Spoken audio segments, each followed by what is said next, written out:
اے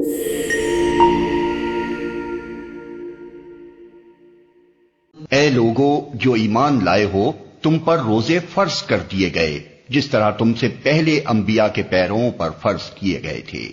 اس سے توقع ہے کہ تم میں تقوی کی صفت پیدا ہوگی۔ چند مقرر دنوں کے روزے ہیں۔ اگر تم میں سے کوئی بیمار ہو یا سفر پر ہو تو دوسرے دنوں میں اتنی ہی تعداد پوری کر لے، اور جو لوگ روزہ رکھنے کی قدرت رکھتے ہوں پھر نہ رکھیں تو وہ فدیہ دیں۔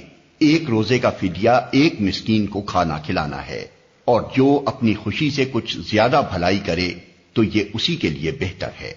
لیکن اگر تم سمجھو تو تمہارے حق میں اچھا یہی ہے کہ روزہ رکھو۔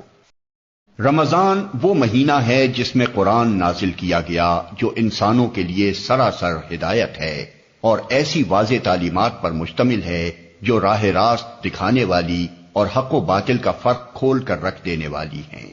لہذا اب سے جو شخص اس مہینے کو پائے اس کو لازم ہے کہ اس پورے مہینے کے روزے رکھے، اور جو کوئی مریض ہو یا سفر پر ہو تو وہ دوسرے دنوں میں روزوں کی تعداد پوری کرے۔ اللہ تمہارے ساتھ نرمی کرنا چاہتا ہے، سختی کرنا نہیں چاہتا۔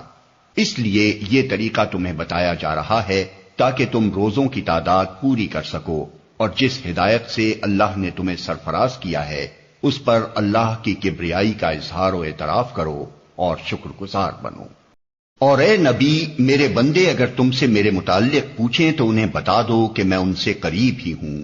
پکارنے والا جب مجھے پکارتا ہے میں اس کی پکار سنتا اور جواب دیتا ہوں، لہذا انہیں چاہیے کہ میری دعوت پر لبیک کہیں اور مجھ پر ایمان لائیں۔ یہ بات تم انہیں سنا دو، شاید کہ وہ راہ راست پالیں۔ تمہارے لیے روزوں کے زمانے میں راتوں کو اپنی بیویوں کے پاس جانا حلال کر دیا گیا ہے۔ وہ تمہارے لیے لباس ہیں اور تم ان کے لیے۔ اللہ کو معلوم ہو گیا کہ تم لوگ چپکے چپکے اپنے آپ سے خیانت کر رہے تھے، مگر اس نے تمہارا قصور معاف کر دیا اور تم سے درگزر فرمایا۔ اب تم اپنی بیویوں کے ساتھ شب باشی کرو، اور جو لطف اللہ نے تمہارے لیے جائز کر دیا ہے اسے حاصل کرو۔ نیز راتوں کو کھاؤ پیو یہاں تک کہ تم کو سیاہی شب کی دھاری سے سپیدہ صبح کی دھاری نمایاں نظر آ جائے۔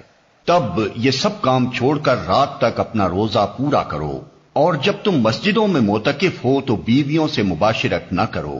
یہ اللہ کی باندھی ہوئی حدیں ہیں، ان کے قریب نہ پھٹکنا۔ اس طرح اللہ اپنے احکام لوگوں کے لیے بصراحت بیان کرتا ہے۔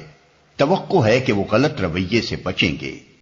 اور تم لوگ نہ تو آپس میں ایک دوسرے کے مال ناروا طریقے سے کھاؤ، اور نہ حاکموں کے آگے ان کو اس غرض کے لیے پیش کرو کہ تمہیں دوسرے کے مال کا کوئی حصہ قصداً ظالمانہ طریقے سے کھانے کا موقع مل جائے۔ لوگ تم سے چاند کی گھٹتی بڑھتی صورتوں کے متعلق پوچھتے ہیں، کہو یہ لوگوں کے لیے تاریخوں کی تعیین کی اور حج کی علامتیں ہیں۔ نیز ان سے کہو یہ کوئی نیکی کا کام نہیں ہے کہ تم اپنے گھروں میں پیچھے کی طرف سے داخل ہوتے ہو۔